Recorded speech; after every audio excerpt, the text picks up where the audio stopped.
Good morning, everyone. Welcome to Networking with NIFA. Today is July 16th, and we're happy to have a great topic, which we've had several of. And what you're viewing is part of NIFA's webinar series, Networking with NIFA and Conference Connections. My name is John Turner. I work at NIFA. Joining us today also from NIFA is Robin Ambrose. Morning. And we also have Elizabeth Fimbreeze, who you might see soon. There she is. Morning. Very good. So we've had some great success, and we're pleased to offer these opportunities to everyone. And we're so happy that so many of you have registered for workforce housing, highlighting communities. Before we get started, I just want to remind everyone that we do have other webinars scheduled for July. Next week, we have Conference Connections on Freddie Mac's HFA Advantage product. That's on the 22nd. Then at the end of the month, we have a tiny homes session from our conference that we're going to be featuring on July 29th. All of our conferences that all of our presentations we've had up till now are on our website. If you go to nifa.org, or you can go to YouTube and search for NIFA Housing, and you can subscribe to that page, and you'll see all of our videos there. Okay, well, I know a lot of people want to hear about workforce housing today. So before we get started, one more thing. We will save our questions for the end of the session, and you can use the question feature for that, or you can raise your hand if you want to actually ask that question. So why don't we get started? We have Cliff Mesner from Mesner Development, who is going to be the moderator today, and he'll introduce our speakers. Thanks, Cliff. Good morning, everybody. We will let the speakers introduce themselves, a little more about themselves in a couple of minutes, but we have with us Lisa Hurley from York, Brian Bywater from Schuyler, and Mike Krings from Hastings. These are the three communities that we worked with the Rural Workforce Housing Program. They understand it very well. I think also on the line, I'm hoping that Cheryl Hyatt is on the line, and if she is, we might want to unmute her mic and give her an opportunity to pitch in. Cheryl is our go-to person at DED, and she's going to correct all the mistakes that I make during the day. So she's an important person to have here if we can find her. I think we're going to go to sharing my screen at this point. Can people see that? Yes. The Rural Workforce Housing Fund was created in 2017 with an allocation of $7 million. That $7 million was awarded to 14 different communities across the state, and has resulted in more than $100 million in new housing, about 577 new households. Senator Matt Williams from Gothenburg, who introduced the initial legislation, has spearheaded legislation to add another $10 million to the fund in 2020 using the existing program. The funding is currently in the budget, the full $10 million, but the COVID-19 impact may affect the funding and or the timing. Our goal today is, we believe the program will be funded again. And though we're not sure when it's going to be funded, we need to be prepared. So our goal today is to help communities prepare for the time when the program receives more funding. I think this program is going to get funded more quickly than people think. This program was very, very successful, and it doesn't make sense not to repeat something that was this successful. So I think it's something we're going to see coming around, frankly, in the near future. So who can use the funds? Well, Eligible recipients must be, grantees must be nonprofit development organizations approved by the Department of Economic Development Director that invest or intend to invest in workforce housing eligible activities and have an active board of directors with expertise in development, construction, and finance. And no organization can get more than $1 million in any nonprofit in a 2-year period. So I'm going to ask the panelists now to introduce themselves and talk about their organizations and why they fit into this eligibility. Brian, do you want to start off with us for us, please? Sure. Again, my name is Brian Bywater, and I'm the Community Housing Specialist with Schuyler Community Development. And I came on with Schuyler Community Development in 2014 to provide a full-time focus on housing and housing development for the community. Schuyler Community Development is a 501c3 organization, which fits into the eligibility requirements for rural workforce housing. And for us, this was a huge game changer in terms of addressing our financing needs for housing development.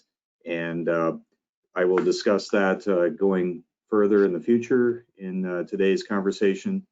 And I will defer to our other two guests here. Brian, before we leave you, can you talk to us just for a minute about how your position was originally funded? I think that's an important thing too.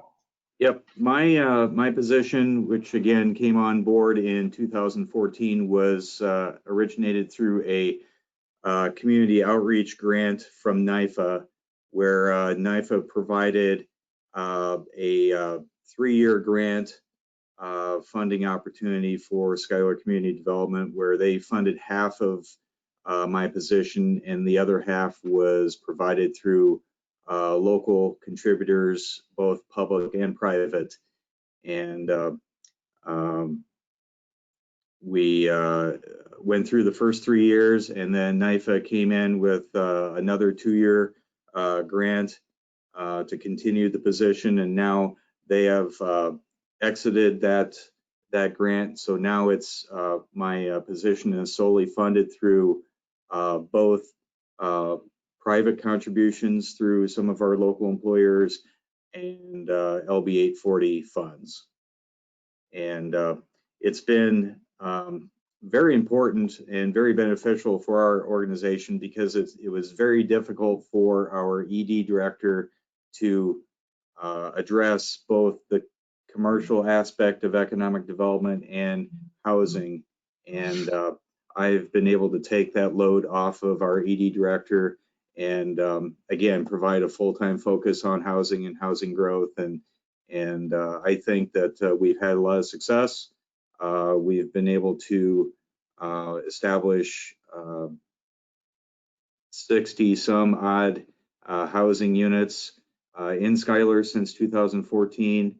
Part of them through rural workforce housing, part of them through the WIP program that originated through NIFA, and through private investment as well. So we're using a lot of different puzzle pieces, and there's a lot of moving parts, but NIFA's initial grant through community outreach really was a catalyst to get the ball rolling for housing in Schuyler in particular. Thank you. Lisa, tell us about York County Development Corp.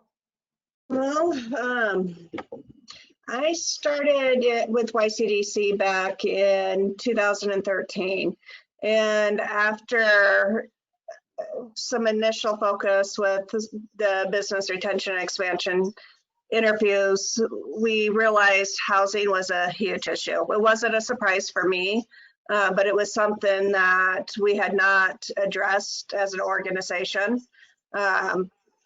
for probably 10 years prior to that. So we did the housing study and all that stuff that we'll be talking later, but housing being incorporated into our mission all started with our BRE surveys.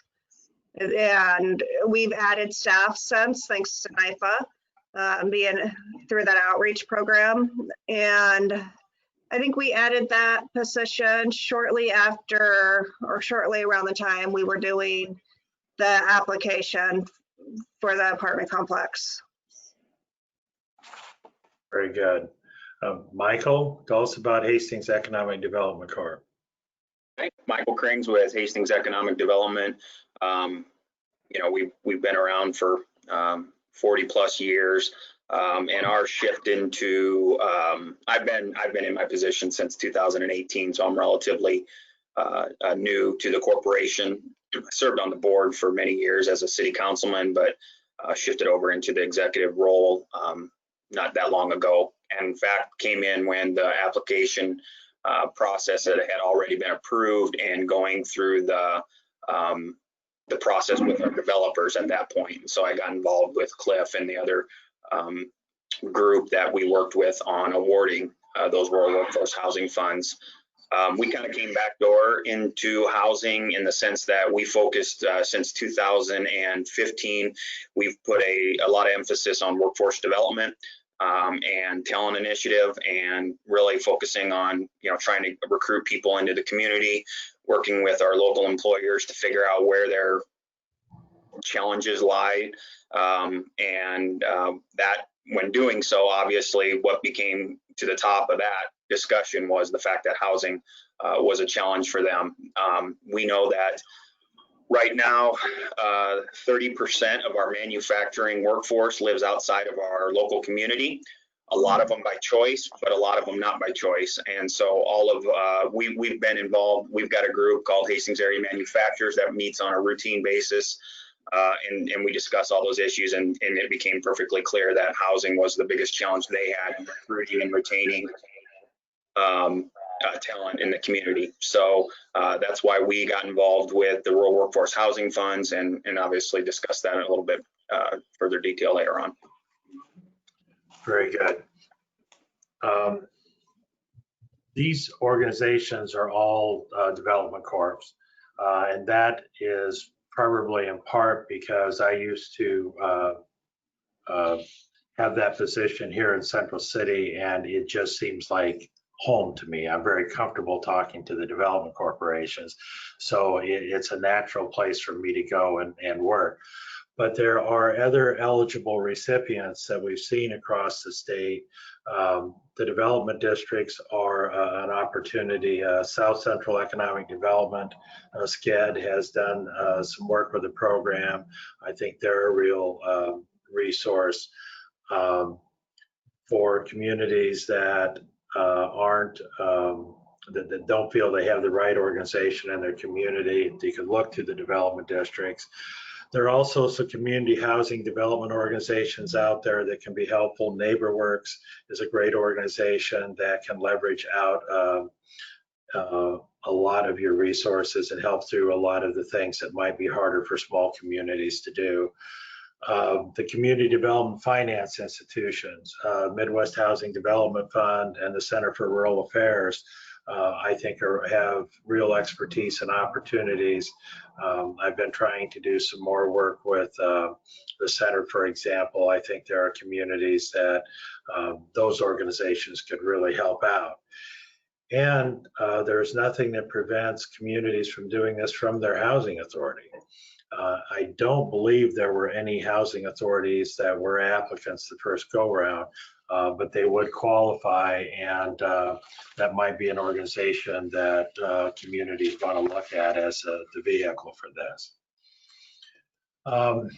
To me, one of the biggest advantages of the workforce housing is its flexibility. Workforce is a very broad term, and the workforce needs are dramatically different from one community to the next. I think that these three communities will highlight that. To me, the biggest advantage of the rural workforce housing is ability to tailor the program to each community's needs. So let's talk a little bit about the workforce you were trying to recruit, what you have and what you've tried to recruit. Mike, you kind of started on this, so let's go back to you and elaborate on that just a little bit. Who is it that you're trying to get to live in Hastings at this point? Okay, so pre-pandemic, at any time you could get on nebraska.gov.jobs and there were 500 open positions in our community. Right today, I looked, it's 200, so it's down, but we still have a huge demand for workforce here in our community. And side note, we weathered, as of knock on wood, weathered everything pretty well. So I think that's only going to continue to go up. For us, the two major challenges are manufacturing and healthcare. Those are the areas that are the biggest concern of us right now. So looking at our manufacturing industry and our healthcare industry was what we really tailored our program around. Very good. Lisa? I would agree manufacturing is a big issue here for our manufacturing employers. Healthcare, our largest employer, is one of the hospitals. We have 2 hospitals here. That would be our second one. And then, as odd as it sounds, the financial world. We have several banks here. We have several insurance agencies here. We have a couple back offices. So the finance and insurance popped up. It was a little surprising, as well as R&D. With all the seed corn companies and agribusinesses located in York County, there's more R&D here than I expected, which we found out when we did our workforce study and even our housing study. Brian? Well, Schuyler's workforce is dominated by the largest employer in Northeast Nebraska, which is Cargill Meat Solutions. So a little more than 50% of our workforce works in manufacturing, primarily at Cargill. Cargill employs about 2,200 people, and pre-pandemic, at any point in time, they have 200 job availability, position availabilities. So now I'm sure that is more, but that is the primary employer here in town. And I know currently about 30% of the employees at Cargill commute in from Columbus, 30% commute in from Fremont.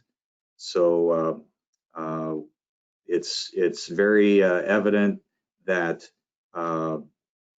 and this can apply to any employer, is those employees tend to stay longer working for a company or have lower absenteeism if they live in the community in which they work. Especially in the winter time, if you're commuting from great distances, that becomes a problem. So there's a great focus in the sense of Cargill to have their employees live here. Education, about 50% of our certified staff lives outside of the school district, and through their strategic planning initiatives, they have placed a great emphasis on the desire to have those certified staff members living in the community. Visibility is important for the students to be able to go to the grocery store and see their teacher there. So they have been a huge player in the housing push here in Schuyler. And again, these items can apply to really any employer in town or in any community, that there's a innate desire to have those people living in the community in which they work. I would agree with that, Brian. That's something I heard over and over from our employers. They have a higher turnover for those that are driving in from Lincoln or Grand Island than the ones that live here. When we first met with Cargill in Schuyler, I asked them what their turnover rate was, and their response was, which one? We have two, one for people who live here and one for people who don't. And they know it, they track it, and it is a big difference for them. One of the things that is required from this is to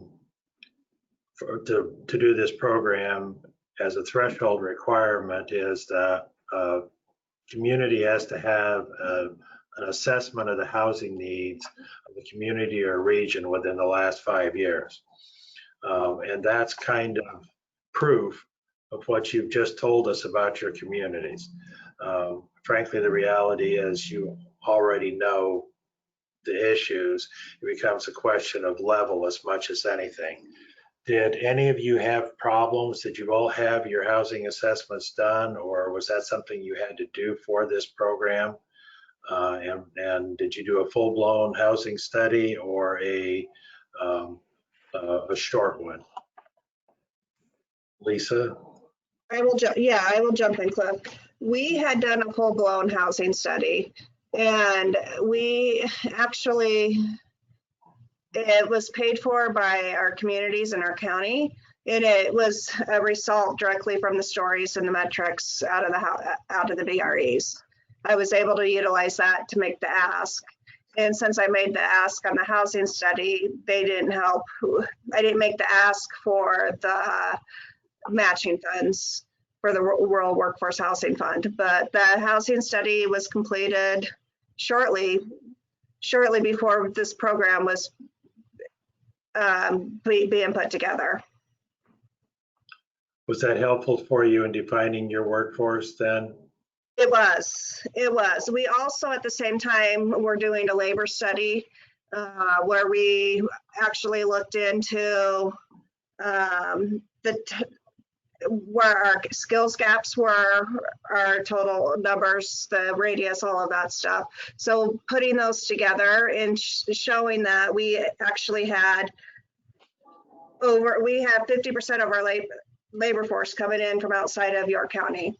But of the people that live and work here, that is well over 60%. So that combined with, we needed 577 housing units with half of those being rental, made a really strong case to the community members and to the other funders for the programs. And we've utilized it on more programs than just the Rural Workforce Housing Fund. Michael, you've obviously had housing studies there. How recent was yours, and do you update that regularly? Yeah, so we had one in 2016, and actually we're just finishing up one now. And the reason, kind of weird, of why we wanted to do that so soon is because we wanted to, not only with the program or the development through the Rural Workforce Housing Funds, but we have a larger scale development project going on. And when the whole thing's completed, it's going to add more than 300 housing units into our community. So we knew that would have a significant impact on our housing stock. And so we wanted to complete another one this year, taking into account those housing units that have been or will be added through the current development, so that we'd be well positioned when this thing's when it's done to analyze where we're going to go next with it. When the dollars from the Rural Workforce Housing Fund start to come back, we want to be positioned to be able to put those dollars back into the right needs for our community. So yeah, we did one in 2016, and as far as what it showed us, I mean, once again, we meet very regularly with all of our local employers, so we were hearing it from them. I would say all the housing study did was confirm what everybody was telling us. So very good. Brian, what was? Our study was actually right on the threshold of expiring. So when Rural Workforce housing fund, the idea came about. We had to make a very concerted effort to satisfy that requirement. So fortunately, the abridged version was an allowable study for rural workforce housing. So we worked with an organization to put together an abridged version to fulfill the 2-year requirement of DED and NIFA. And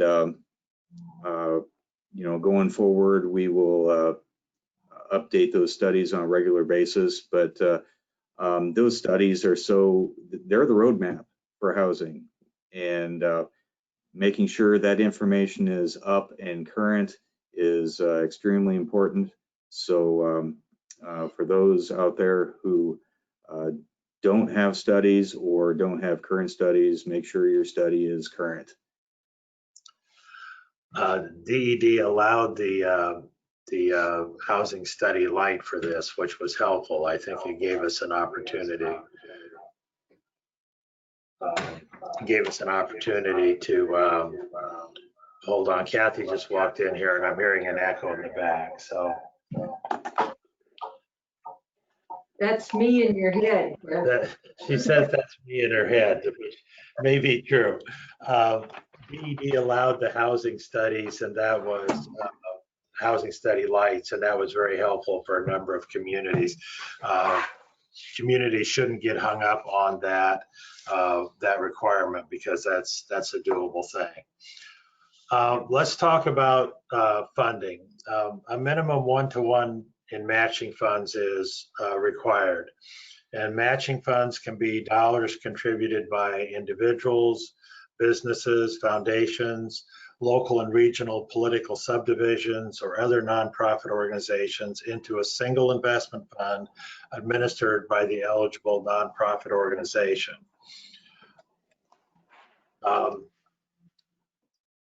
If requested, the local match last go round was matched by NIFA up to $250,000. The money raised, including the match by NIFA, was then matched by DED.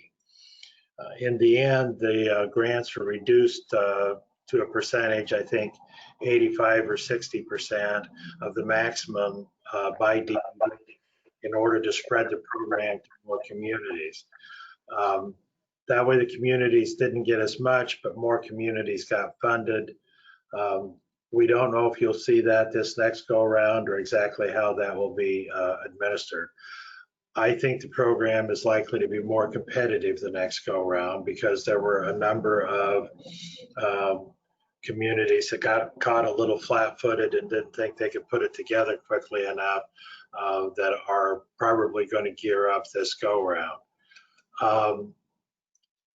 When you take a look at that, that's really powerful from a community fundraising perspective, because $250,000 in local funds results in a $250,000 match, which results in a $500,000 DED match. So you quadruple your money in a hurry, and that's pretty impressive when you're talking to people about putting money into the fund. I'm urging communities to think of it in terms of building a balance sheet. This is money that comes back in your organization, and it's there. Don't think about it as a specific project.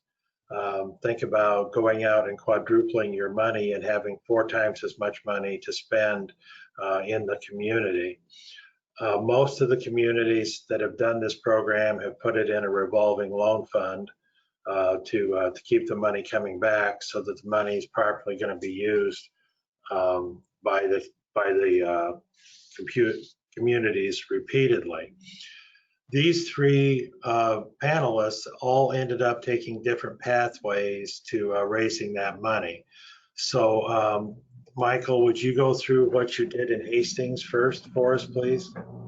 Yeah, so we're not an LB 840 community. Our main source of economic development incentives comes through our city-owned utility department. They have a rate stabilization fund, that they were able to justify the fact that, I mean, well, we all know utilities are highly involved in economic development, and it's no different here in Hastings. And so they at one point set aside a significant amount of dollars, and that's what we use on a routine basis when we're looking at incentive programs to help bring businesses to town and grow local businesses. And so that's where we went for our funds as well. We as a corporation put in $100,000. We got $850,000 from our Hastings Utilities Economic Development Incentive Program, and then the match by DED there. So we had $1.8 million in our fund to begin with, and it's all gone, which is a good thing. Brian, you had to work a little harder.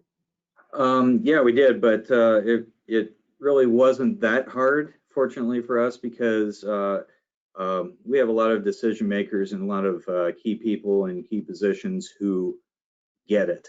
And you know, the plant manager at Cargill and the superintendent of schools and the leaders in city government and the bankers, they all get the need. There's not a lot of explaining that I have to do. They understand that in order to grow their businesses, they need to participate in organization or in funds like this. So that was really what the first thing that we addressed was who benefits the most from housing growth in Schuyler through rural workforce housing. And, you know, that's Cargill was the obvious one. The utilities department, how are we going to grow our business? Well, we need to expand utility revenues. So in order to increase utility revenues, we need to grow housing. So that's where we were able to raise $300,000 through our utility department. The banks, they saw that, hey, we can get loan volume through this. Rural workforce housing, the idea originated from the Nebraska Bankers Association, the NBA, and or they were a big part of it in the beginning. And really, the NBA members, they should be the first ones in line to contribute to this. They're the ones who really put the program together. And that was a conversation we had with our local bankers, and they were right there, right at the front of the line here in Schuyler to participate.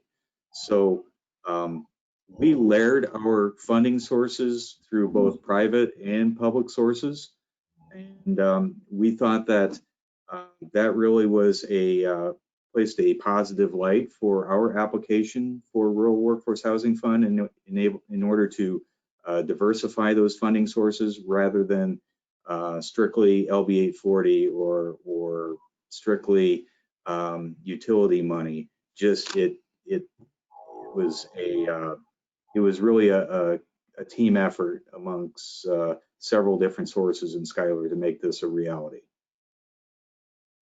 Very good. Lisa, you had to work really hard, but yours is really important because you've done what other communities can do if they're willing to work at it as hard as you did. And you know, it didn't take that much time to be in the big picture, and it's because of the relationships that were already built.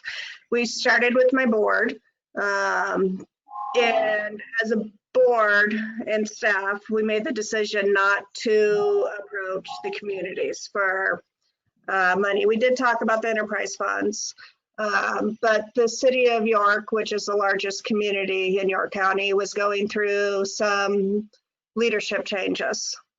So we decided we're gonna hit the banks, we're gonna hit the people, we're gonna hit board members.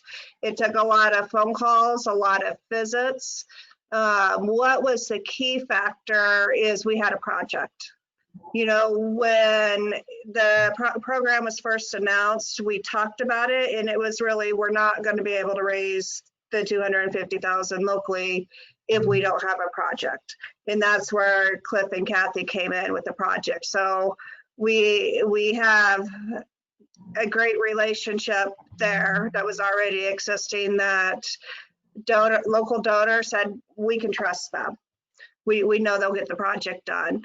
And several of the individuals that brought in money, they were board members or a committee member or on the Housing Authority board. And it went really good. What's not on here is we did get, after everything was submitted, we did get another bank came in. They have a branch here, but main bank is not here, so it took a little longer to process. So that money went into the unrestricted account.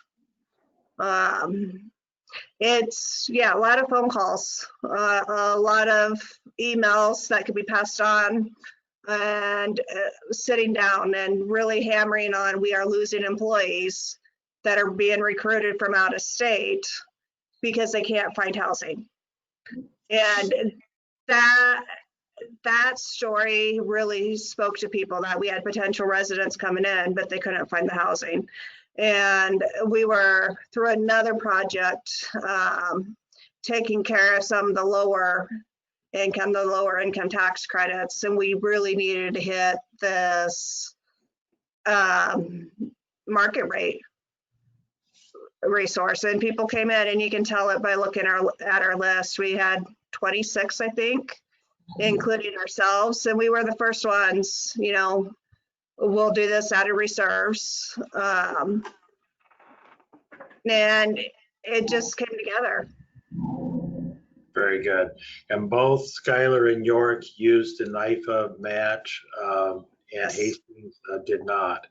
And that was because there were some other restrictions that maybe affected what Hastings was doing, but fit very well into Schuyler and York's programs. I think that NIFA match in both communities really helped launch things, help get things moving, because it gave you more leverage on it. Mm-hmm. Cliff, if I could interject, and Lisa touched on this, project readiness was also a key thing, where it sounds like in York, they had some shovel-ready projects ready to roll, and in Schuyler, again, touching with the utilities department, they kind of got into the housing development game, where they own a sizable piece of ground, and they decided, we're going to put in the infrastructure and the streets, the water, lights, and sewer, and plat the lots, and we were ready. So project readiness, I think, is extremely important for having a successful application, particularly for like rural workforce housing. Exactly. Very good. We actually changed sites after the application came in, Brian. Okay. Because Cliff and Kathy started looking at 4 different sites, and they all had their challenges. And the site we ended up with was the one I wanted them to go with originally, which is really ironic. But there was infrastructure challenges at all 4 sites. Let's talk for a minute about restrictions on the housing, and these restrictions really weren't very crippling. New owner occupied housing could cost no more than $275,000, and rental units could cost no more than $200,000. Owner occupied or rental housing for rehab, rehab had to exceed 50% of the unit's assessed value. We didn't do any rehab projects, so I'm not very familiar with how that might have worked for groups. Upper story housing is eligible. What does not qualify is any housing that receives federal or state low-income housing tax credits, community development block grants, home funds, National Housing Trust funds, or funds from the Affordable Housing Trust Fund.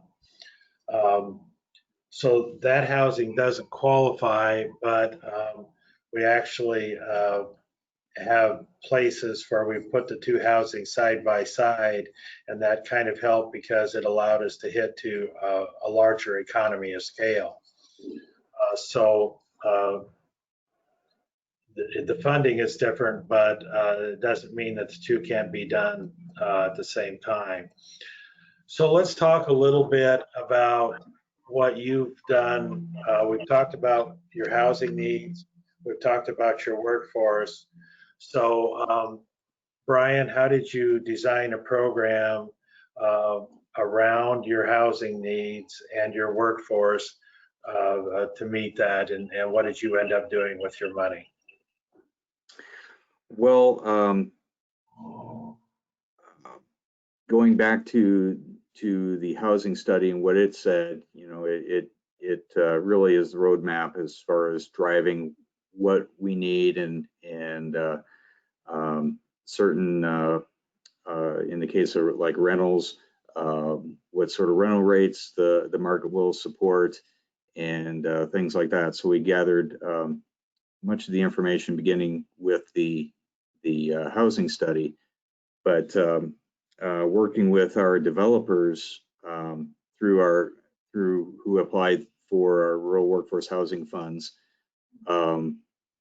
we were able to put together a couple loan packages for loans. One was for, as you can see on the screen, for our 24-unit apartment complex, which is it's a 10-year balloon loan with principal and interest payments on a monthly basis, and the second project being a townhouse project, 4 units, 2 buildings, which was a fixed rate project.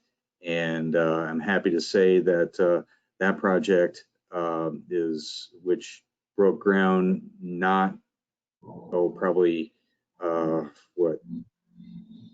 12 to 18 months ago, and all the units are occupied or sold, and we received the final payment from that, and we're going to churn that money right back out to build more and keep the ball rolling. So with the rental aspect with the apartment building, and there's a picture of it, that addresses one need, and then with the townhouses, which are market rate for sale, that addresses another need, and all this was defined by our housing study. We're addressing individual needs, and we will again continue moving forward to address those needs as defined by our housing study. These apartments that you're seeing right now are actually in Wayne, but those are the same units that we have in Schuyler. Yeah, the townhouses that were constructed, you know, each of those townhouses units are occupied by an individual person. Sorry about that. By a single person. So, you know, they're low maintenance, and you know, some of these people don't want to buy a big house. They want something smaller, and these are 2-bedroom units, say 1,500 square feet, 2-car attached garage, and all one level. So it addresses a need. Brian, this is John. I'm just chiming in. Something Yes. has happened to the sound. Did anything happen on your microphone on your end? Is that better? No, it's distorted. And I'm hearing an echo too. I don't know if someone has another audio source. No. No? Okay. I didn't do anything. My phone rang in the background. I apologize for that, but otherwise I did not make any changes. We'll move on to Lisa. Lisa, tell us about your housing. Okay, well, for this project, we really focused on the need for the apartments. We did talk about duplexes, and it really came back to the rental needs. We had a 7-bedroom unit, one built in 2013. Otherwise, apartment complexes, we had not had an apartment complex built since the late 1990s. So that we really needed a up to date. Not saying the other ones have not been updated, but we needed a newer space. So that's kind of where we focused on. We had sewer issues. We had to expand some of our utilities. So the city did end up utilizing TIF, putting TIF into the project. And what we ended up with was a concept for 3 apartment buildings, 24 bedroom or 24 units each. The third one will be built once the first 2 are cash flowing, is our hope and prayer. And they go from 1 bedroom to 3 bedroom. Between the first 2 buildings that are up, we have 3 bedrooms. We had to eliminate one for a leasing office. And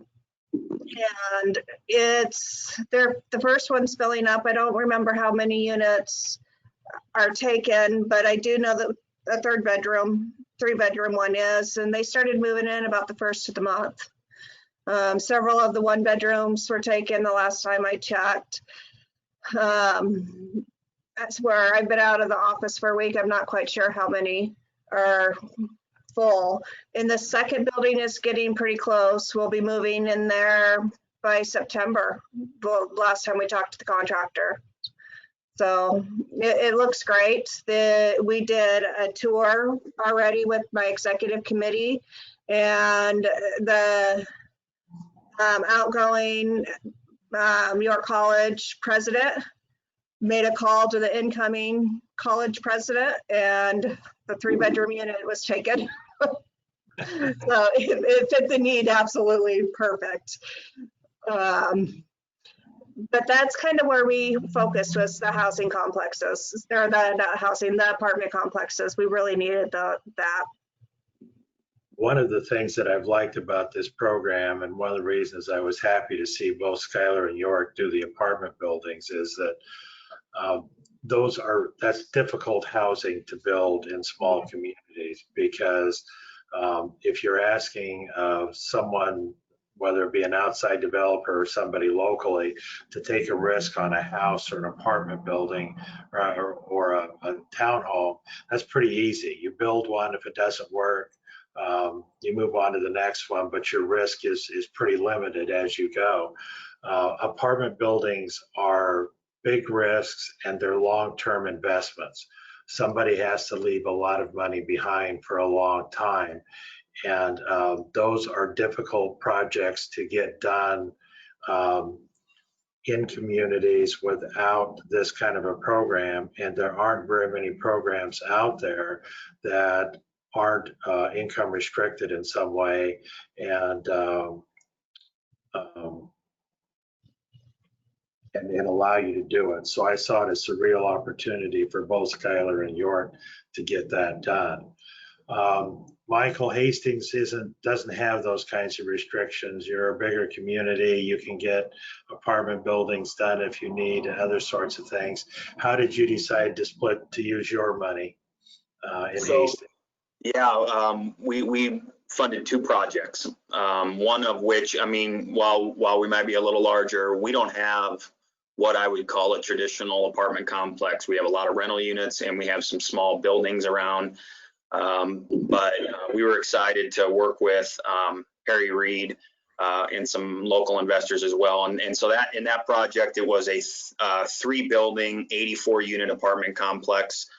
It was a $900,000 0% interest loan that is paid back on year 10 of that project. So we were pretty generous on that time frame for them. But as Cliff mentioned, apartment complexes are very expensive, and you don't get, it takes a long time to recoup your money back in those monthly payments to the apartment rentals. So that's what we did there. building 1 is open, completely full. Building 2 opened at the beginning of the month and is probably halfway committed. And then hopefully building 3 will open here soon.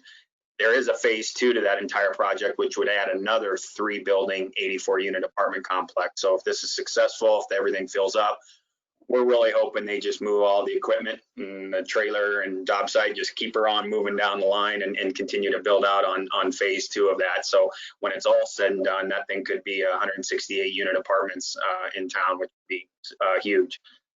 The other project was with Cliff, and that was a 15 townhome duplexes for sale.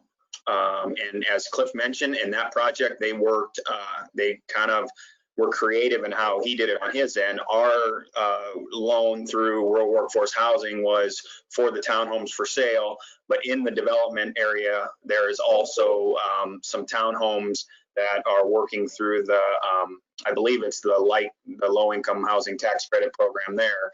And so it's a larger development. We're involved in part of it. And then obviously the tax credit game is being played in the other ones. And so it's kind of a neat deal. And Cliff can probably tell you how it's going. I drive it every day, and it seems like every day I drive out there, somebody else is taking residence in one of the buildings out there. So I'm not sure how the for sale's going, but hopefully it's going well for Cliff. That was the same thing, a $900,000 0% interest loan, and that is paid. The terms on that is as they sell those homes, those funds will come back to us to be able to reuse. So hopefully it goes really well. They're able to sell them. We get our money back faster and can start using it again. In both of these projects, we leverage our rural workforce housing funds with tax increment financing. Luckily, our community is very receptive to tax increment financing. Our school districts, all our school districts stand up in city council meetings and say, defer those taxes that would be coming to us because this is what's best for the community. This needs to happen. And this is what's good long-term. So those are our projects. Good. Hey, Cliff, can I add some advice here? When you talked about the apartment complexes, as we were putting ours together, I had a couple of owners for smaller complexes, you know, six units, 10 units, the small complexes come up and ask, why are you bringing somebody in from outside? And as I talked through with the experience, are you ready to put up something from this 2 24-bedroom units? Each and every one said they didn't have the knowledge to do a larger complex. And then they said they didn't have the capital to do the larger complex. So even when you step back to raising money, it's, if you're in a town like York, 8,000, our county is 14, we didn't have somebody here that could do it by themselves. And so that along with the fact that we use so many subs from the area really helped soften the feelings for those that were thinking we were trying to compete with them. Because some of them were getting dozens of calls for each unit whenever they came open, and they didn't have the capacity. So it just talking it through, the large apartment complexes is a different game. Yeah. And I can talk to that too, Cliff, too, because we dealt with the same thing. We do it in everything we do. We all know economic development. There's always somebody upset with what you're trying to do because you're creating competition if you're doing your job.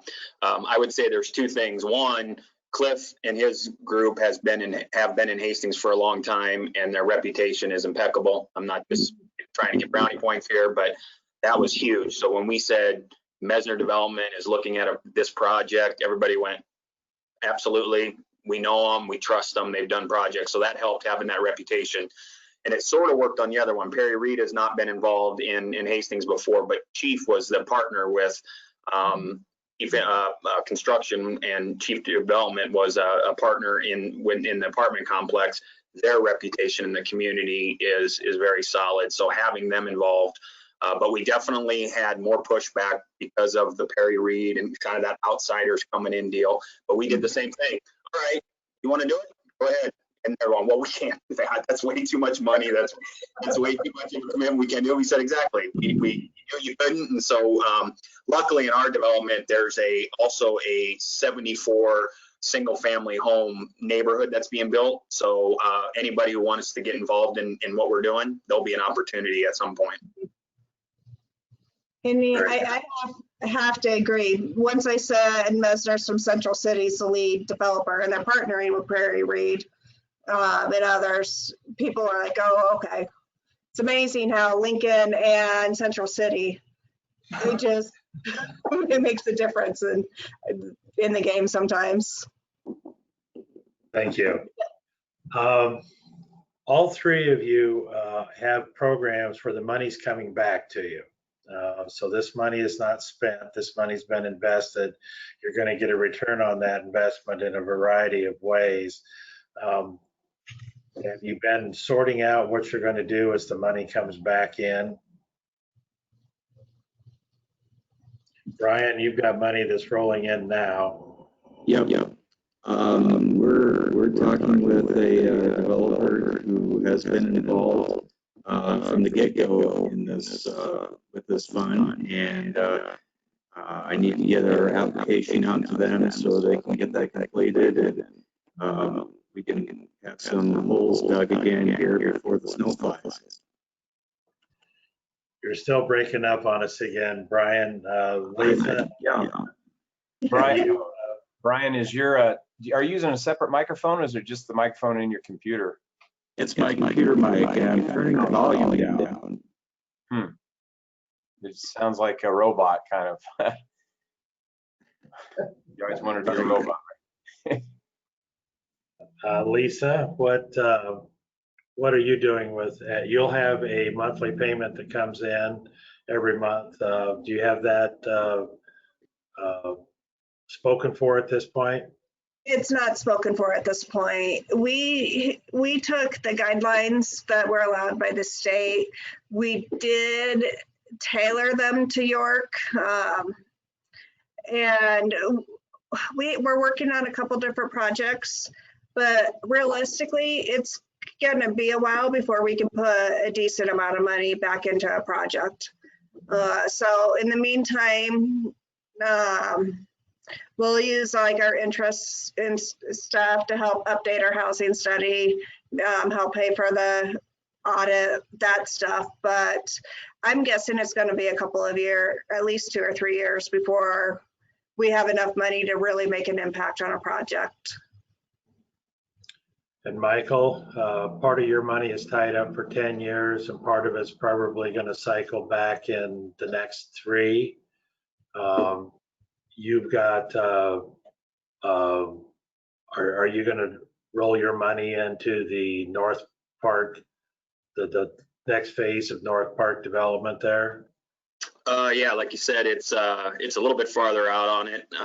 So that's one of the challenges we're facing with that side of it. And also, but we are, as I mentioned earlier, we're just completing another housing study so that we're ready to go when that money does start to come back in.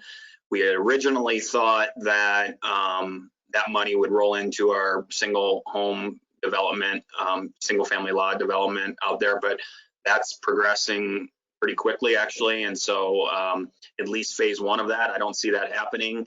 But if, we'll just have to see how things go. And if there's still some opportunities out there to work with them, some of the thoughts we've had is how do we work with potentially the banks to help get some funding for the financing side of it from the homeowners. So helping them through that process through whatever. So we're taking a look at that and what we can and can't do there. But we really haven't decided yet. We're waiting to see how things go, and we're waiting to see how our housing study comes back. Very good. You should talk about those townhomes.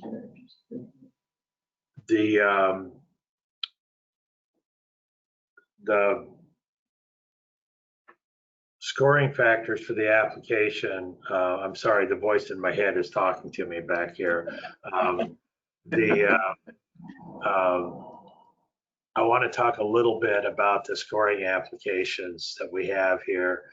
The competitive awards are evaluated on the demonstration of ongoing workforce housing needs as identified by the recent housing study. So again, that housing study is important. Difficulties filling employment positions or attracting workers in communities or regions with a low unemployment rate, which is all of Nebraska. Communities or regions' commitment to growing its housing stock.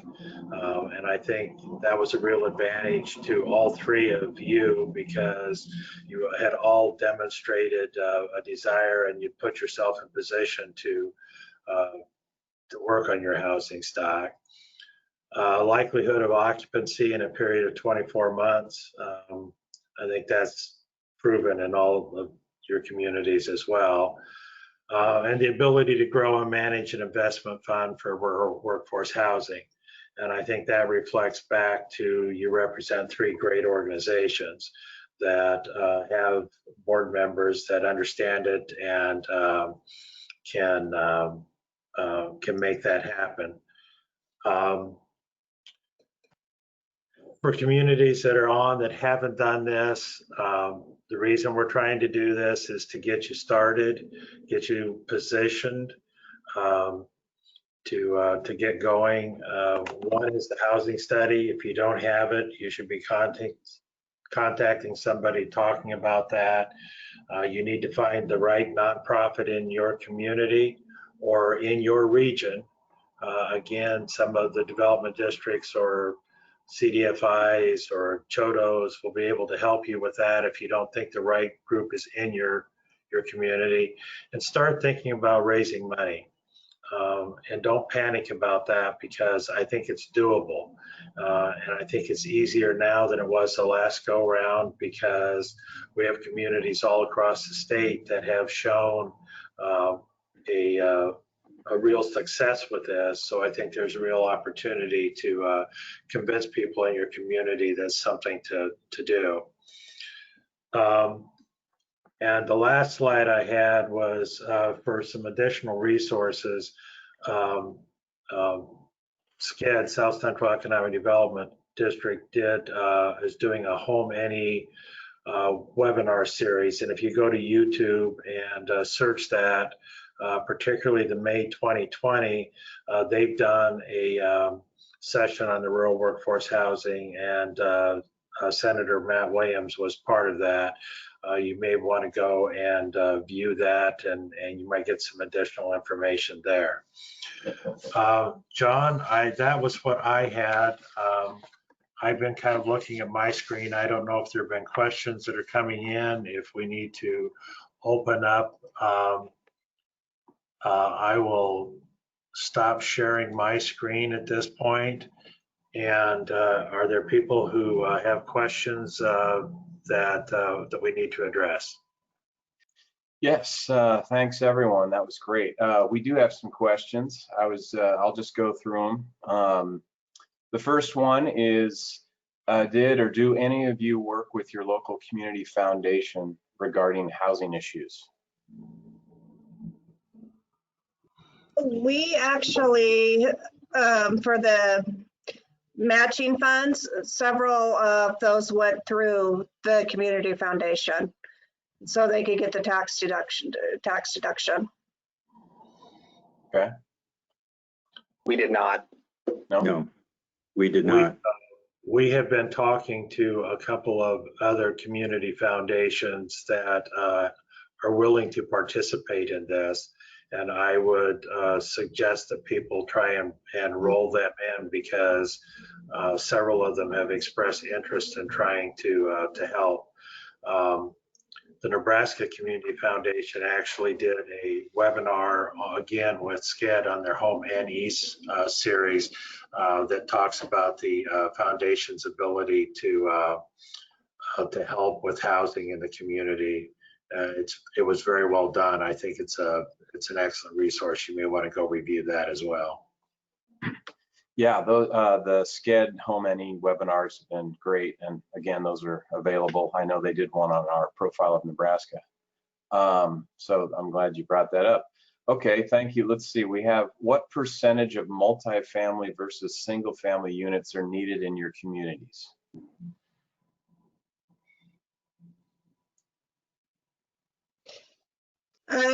We needed 50% rental and 50% owner occupied as we build out our housing stock. I don't remember on the rental how much of that was single family and multifamily.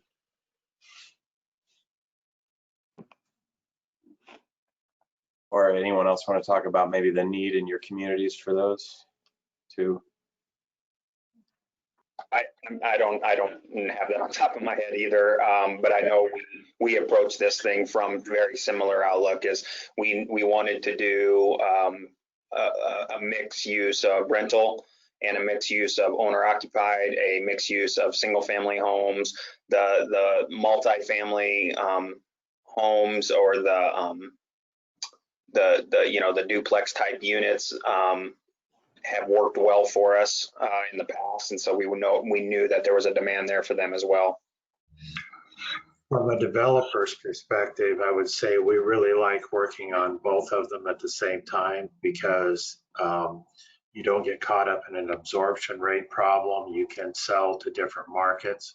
So if you look at what we've done in Schuyler, for example, we've done apartment buildings, we've done the townhomes for sale, we've done single family homes for sale, and those all address different markets.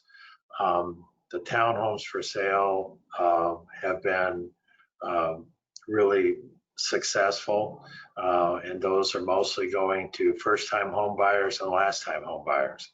They're going to people who are coming in and want a place to start building some equity, but don't have a large family, don't need more space, and to empty nesters that are trying to reduce the size of their house.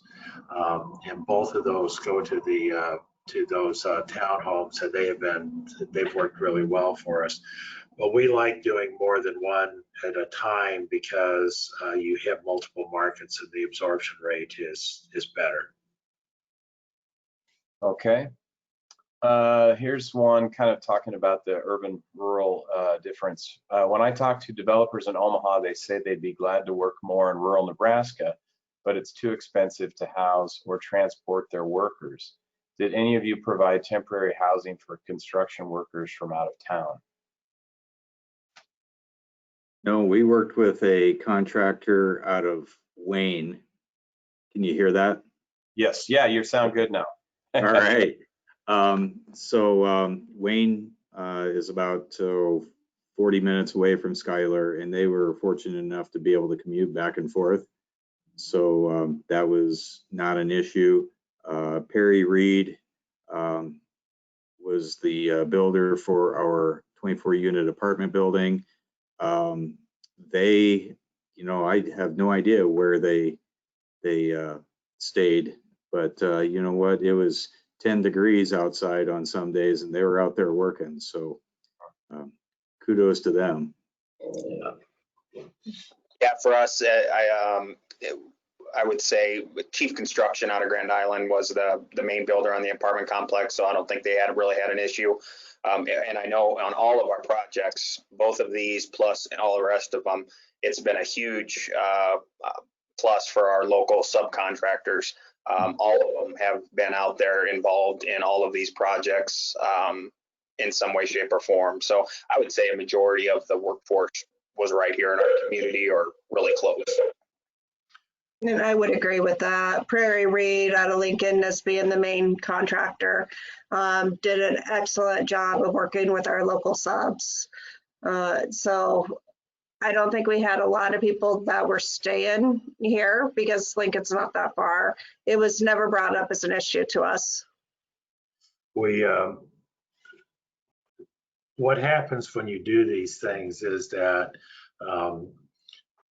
people are tied up with their work, everybody's busy, and stuff gets moved around more than you think.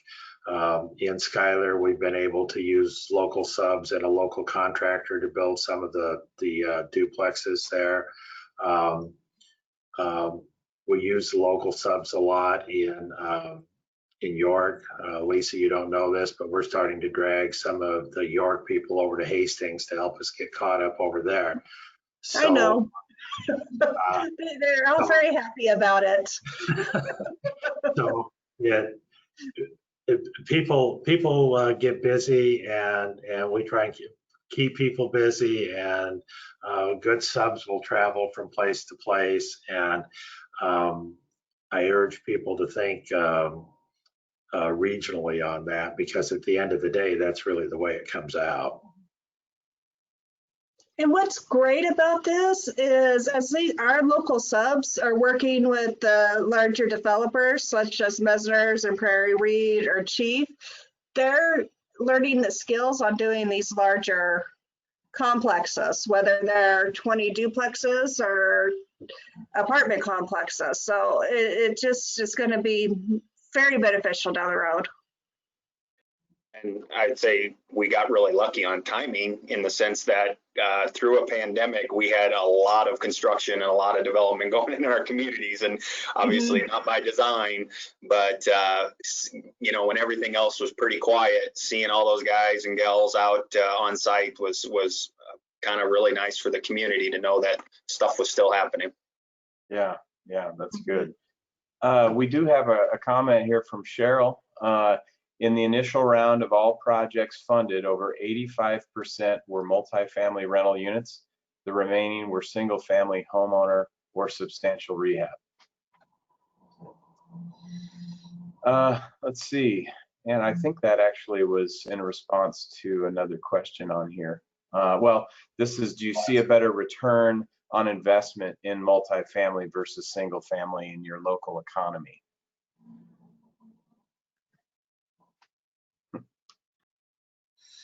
I think it's a question of fitting a need for the employer, and I'm not sure that you should look at it in terms of return on investment initially, but think of it in terms of what allows your employers to keep hiring people and building your communities. And that was the problem that we see in so many communities. They're trying to bring people in who will eventually want to buy a house in that community, but they don't want to buy it when they're starting their first job or making their first move to the community, and they need that place to land for 6 months to a year. And I think the building single family homes to follow is what you're going to see. Not only the return from your for what your employers need, but those people who are currently living out, right? I mean, it doesn't matter if they're renting or if they're buying. Obviously, buying kind of puts a little more of a foothold on, you know, growing their roots. But what we're seeing or have been seeing is these people living in, you know, Grand Island, for example, and going to church there and buying groceries there and gas there, and we want them here, whether they're renting or buying. We want them in our community, building that foundation here. So that's the return we look at. Yep. In the case of like people in the education field, you know, many of these people have never been to Schuyler before, so and our housing availability is limited. So if we have something there for them, it's, you know, it's kind of a transitional type housing, but we want them to land here and you know, make a decision. Hey, I like living in the community, live in the apartment for a couple years, then consider buying. Hey, here's our single family house that we just constructed a year or two ago that's available now. So move up and stay. You know, put down your roots in the community. I didn't mean to interrupt you guys. I just was happy that Cheryl wants to say something. So Cheryl has been unmuted. Cheryl, can you hear us? Yes, I can. And I just responded to that first question. I think that rather than look at return on investment, although for the state funds, the return on investment with the initial round has been awesome, but that the overall economic impact of multifamily is huge, I think, for the communities, and those are larger projects. So I think we are leveraging, more in those projects, but it would be interesting to do an economic analysis of the entire workforce housing fund across the state. Thank you. Okay, we have a question. Has anyone had success in seeking a guarantee of occupancy by a local business, such as a manufacturer or financial institution, to meet the likelihood of occupancy within 24 months scoring requirement? We did not do that with tax credit, or I mean with the Rural Workforce Housing Fund.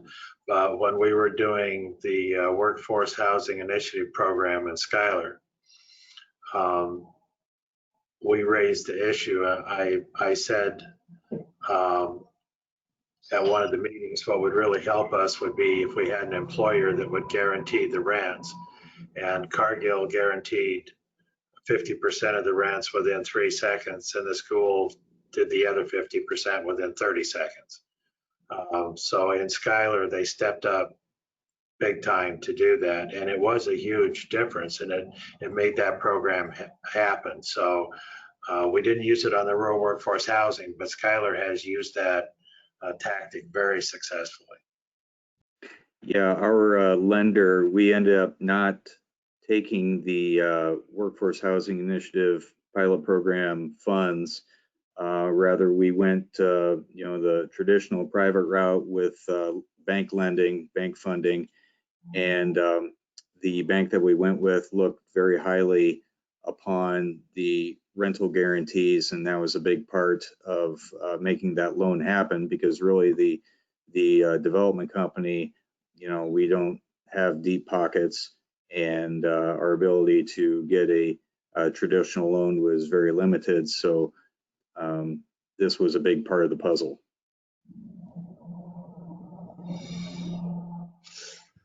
Okay, another question here. Are there consultants that anyone has worked with that you would recommend, or having housing studies done? Don't know if this was asked or not. So do you have any guidance on who maybe you'd recommend? I think that could get me in trouble. So maybe a better ways to how did you guys go about deciding? Did you do some research? Was it word of mouth? Is there a good location for folks to maybe reach out and look for some of these experts? From my development district days, I had worked with several, and since the city of York and York County were helping to pay a good portion of the study, they had input. But we reached out to some on our list and then went from there. There was one that my city administrator said I won't work with. I don't think they're a bad company, but when they're giving you $10,000 for a housing study and they say they won't give it to you, if you work with this person, that's what you do.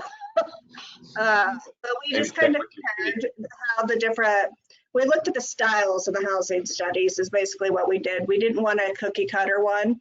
We wanted somebody that would tailor it to York County and not look just at the city of York, but actually do the entire county. We've worked with a couple different organizations. One of them we've had a long-standing relationship with, and that's RDG Planning and Design out of Omaha. We worked with Amy Hazy there on a couple full-blown studies, and the light study that we actually used for the Rural Workforce Housing Fund. We've also worked with JEO, who also did our comprehensive plan. So I can recommend both of those companies. There are a number of good communities out there, or good companies out there, and I'm not going to go on the record on a on a webinar, but if you make a couple of contacts or contact us, we can give you several suggestions of companies that have done good work across the area. And I don't know who's busiest and who's done something in your region already, but a lot of times it's easier to go back to somebody that's already started something or has done the last housing study, because it's faster and cheaper. But there are a number of good companies out there. Okay, they said thank you, they understand.